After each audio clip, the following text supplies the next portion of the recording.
Sanctions and Consequences. It's a pleasure having Tom Kirkman in our conversation today.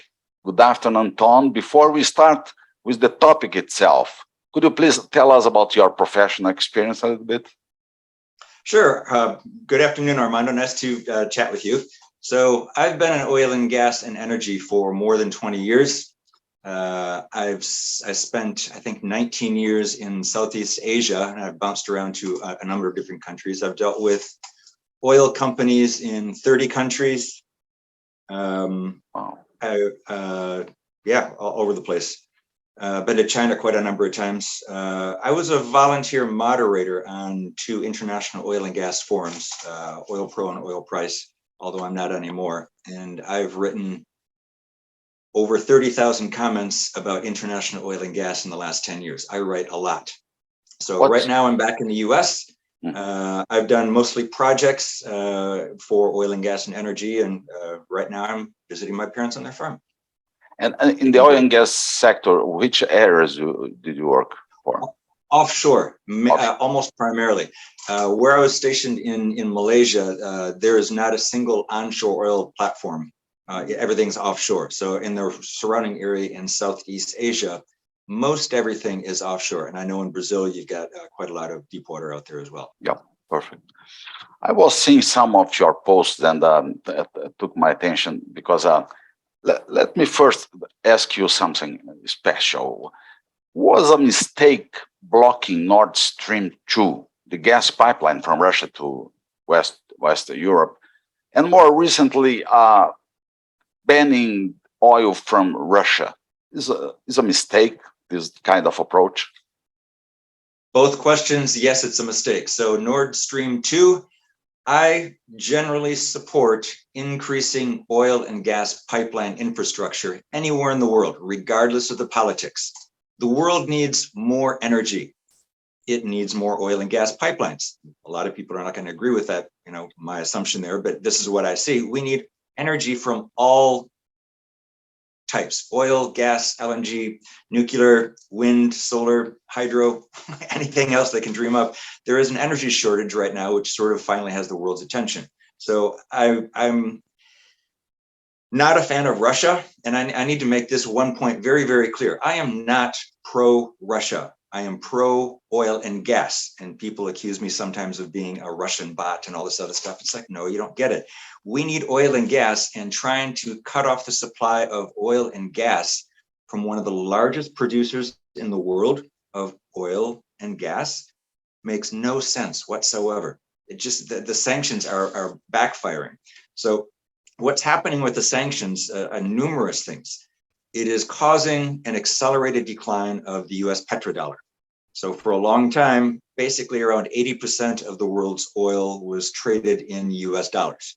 It's an 80-20 ratio. So other countries, for example, Iran or North Korea or whatever, they don't necessarily use US dollars, but that ratio is going to change. So I think by the end of this year, it's going to go to 70% US dollars and 30% other. And by next year, probably 40, 60, 60, 40, because BRICS are expanding. What's happening is what the Western media doesn't get is these sanctions are causing trouble all over the world.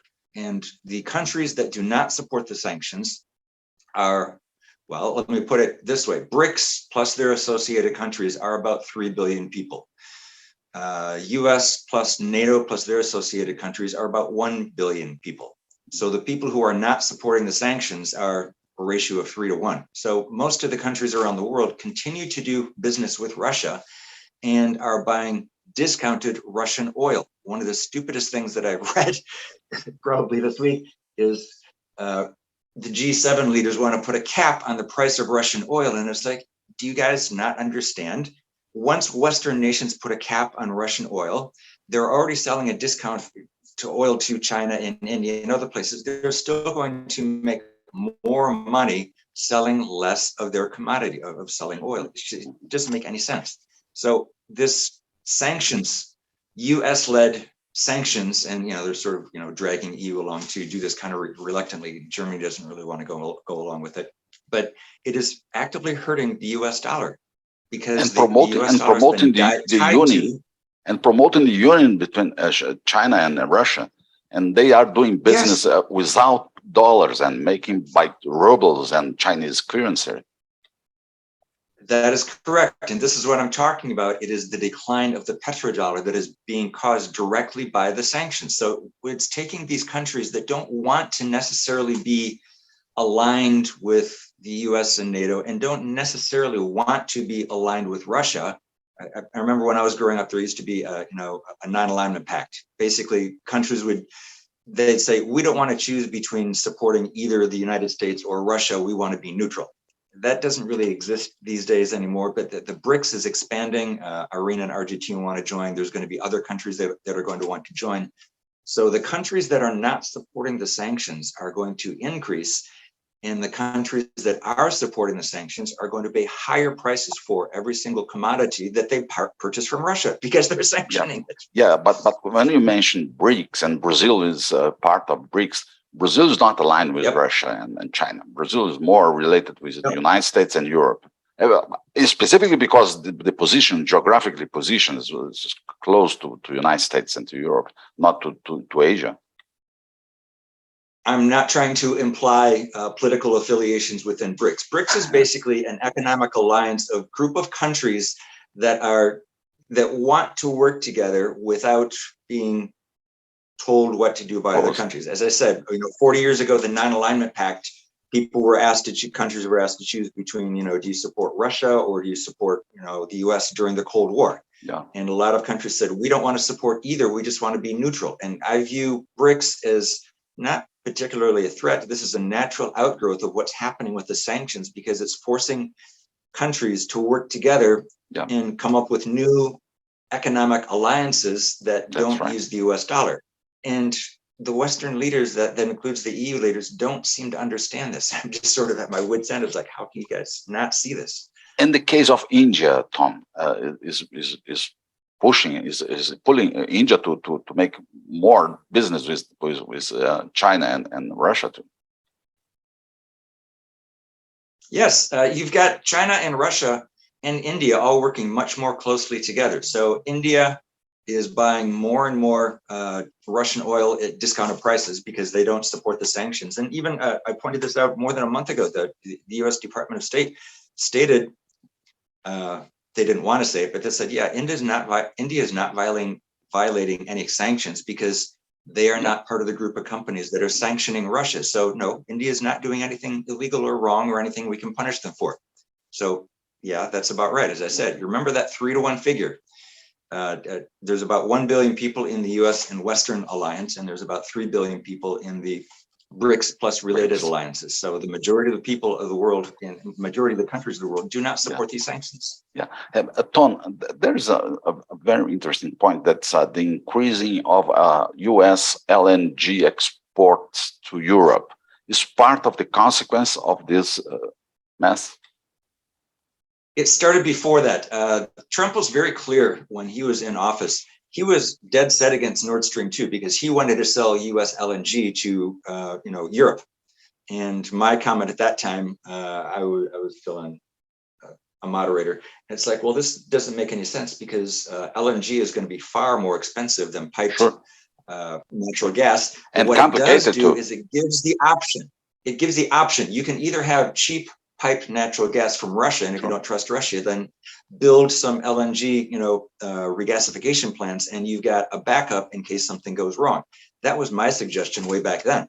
Now it's a little bit more iffy because the sanctions are kind of pushing the energy into a corner where there's no real way out of this. And it's not lack of oil, it's lack of refining capacity. And the US and the EU have been the leaders globally for a decade of basically trying to shut down their domestic oil, oil and gas. They want to do everything green. And it's like, well, this is what happens. We've lost, I think, 800,000 barrels per day of refining capacity in the last couple of years. Well, now it's coming to bite us in the rear end.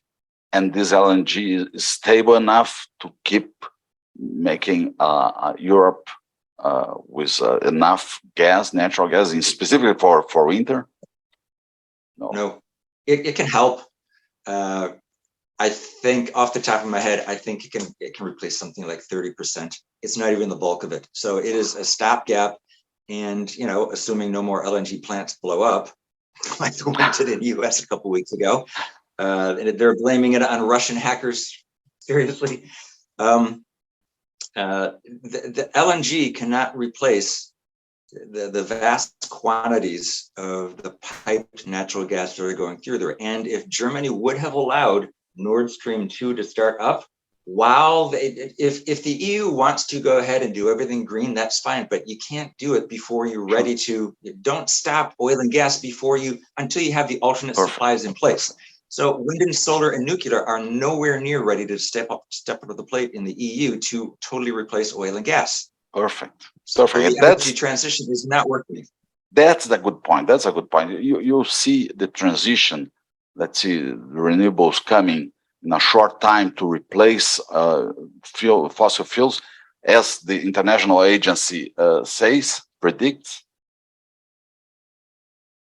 I don't believe it. It will happen gradually. It's going to happen much more slowly than a lot of political leaders want to have happen. But just like so many political leaders think that you can just flip a switch at an oil refinery and boost production, it doesn't work that way.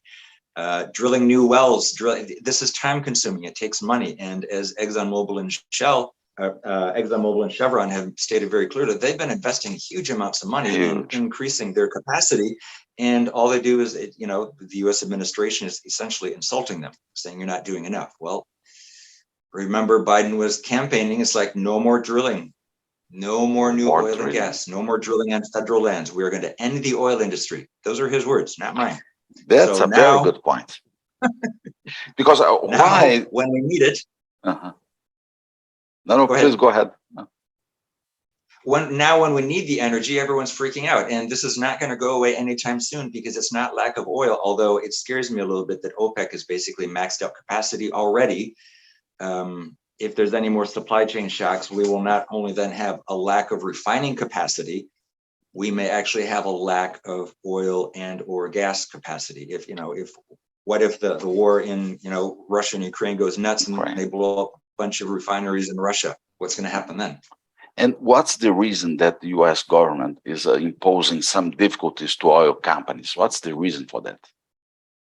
This has been going on for quite a while, and they call it there's different names to it: Green New Deal, Build Back Better, Great Reset. It's all of this, World Economic Forum nonsense, and it's not beneficial to people. They post it in nice glowing terms, but it's not. I don't see anytime soon that oil and gas can be replaced completely with wind and solar and hydro and nuclear. I just don't see it. It's going to take decades. It's not going to happen in the next year or two. So in the meantime, discouraging oil and gas companies and LNG and coal from shut down and not investing in upgrading their equipment until additional reliable energy is in place and on the table is just it's political insanity, in my view. So, but do you believe in renewables in 2 or 3 decades or not? They can help. I keep repeating this, and I've said this for years. Wind and solar cannot replace oil and gas. They can augment oil and gas. See what's happening now, the world population keeps growing, and we're just about at the breaking point of do we or do we not have enough oil and gas. Renewables can help fill that gap, but I don't follow the belief that oil and gas can be completely replaced by wind and solar and other forms of energy. I just don't see it. Petrochemical, for instance, is not clear how can renewables can replace naphtha and so. Oil is used in so many products that wind and solar can't possibly create. Wind and solar basically create electricity. Petroleum, crude oil, there's hundreds and hundreds and hundreds of different things that are made and manufactured out of it that you can't get out of wind and solar. So it's not just for energy and transportation, it's all sorts of other things. Yeah, perfect. Perfumes, deodorant, shampoo, all sorts of stuff. Yeah. What's the reason, or why people do not mention the downsides of renewables, like increasing the impacts of mining, the equipment that must be discarded after the normal use. What's the reason they are hiding this information? Well, the media mostly censored it.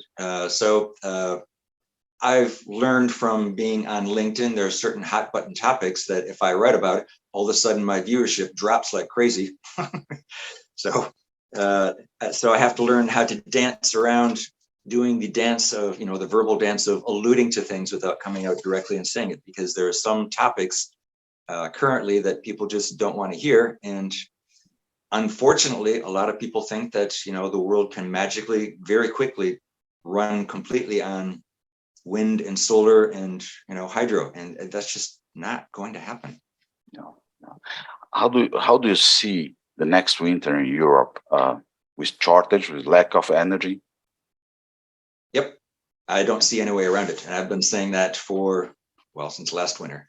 So the electrical grid in the United States is already strained, and the U.S. Energy Agency, I can't remember which initial it was, is basically saying the Midwest, where I'm right now, is at high risk of rolling power blackouts because the electrical grid is already strained, and the electrical grid infrastructure has not been invested in for a very, very long time, and it's going to simply overload. We saw it in Texas, about a year or so ago.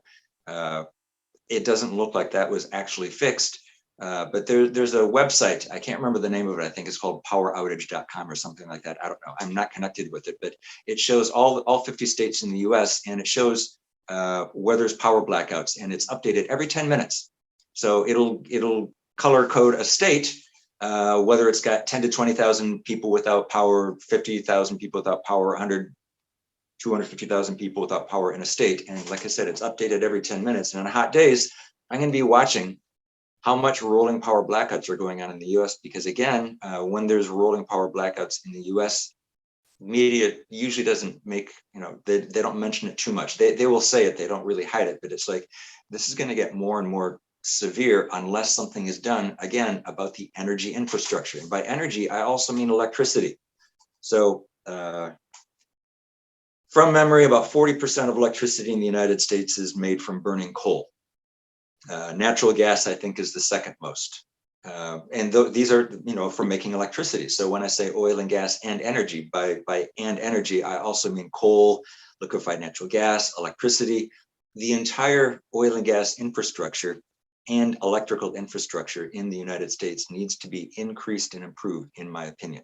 That way we can avoid even more severe problems down the road. We're only just getting started here. This is not going to get better. This is going to get worse probably fairly soon. And I wish I could have something positive to say, but I don't see it.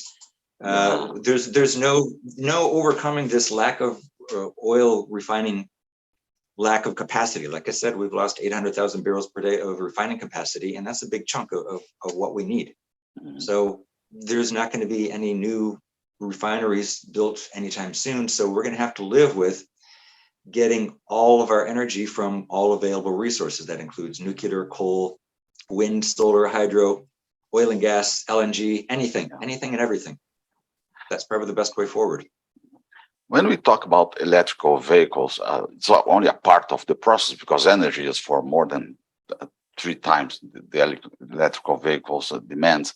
But how do you see the speed of the transformation, the old cars, I mean, fossil fuel cars, to electrical vehicles? You see in 10 years the transformation be done or not? Nope. No. There will be some, but the thing is, electrical vehicles would be okay in cities, but not for long distance, not for long driving. And in the United States, especially, there's a big car culture. It has been since I was a kid, going on road trips, and you go for long drives, and you can't do that with an electrical vehicle. So if you go to a densely populated city, you can do it, assuming you can find, charging stations. You can find gas stations all over the place. And who wants to invest in tons and tons of EV charging stations when you don't know what the return on investment is going to be, 10 years down the road? It's a risky proposition. So again, you can, the current US administration is pushing very, very hard for everything to be, as green as possible, as quickly as possible. but they're doing it too fast, and now it's having repercussions here. And hydrogen, how do you see hydrogen? I don't pay attention to it because it's very inefficient in my view. The normal way you make hydrogen is a chemistry process of taking natural gas and dividing it up and extracting just the hydrogen, and you get, I think it's water out of it. But wouldn't it just be easier to use natural gas in the first place, so you don't lose the energy conversion? Yeah. Also, hydrogen has its own particular problem. To get hydrogen embrittlement, transportation is a very big problem because the molecules are so small. Hydrogen is very, very bad effects on quite a number of metals, and cars would have to be redesigned using more exotic metals to be able to handle all this stuff. And it's like, no, I generally don't pay attention to hydrogen. Do not believe it's on, very on inefficient. hydrogen. So the conclusion is that we need all energies, and the speed of energy transition will not be so fast that people are announcing. Yep, correct. Excellent. Tom Kirkman, was a pleasure this conversation, and for sure we can arrange other ones to next time to talk about specific topics that we agree. Sure, no problem. I enjoyed this. Thank you so much. Have a good day. Okay. Thanks. Have a good one. All right. All right. Bye-bye. Bye-bye.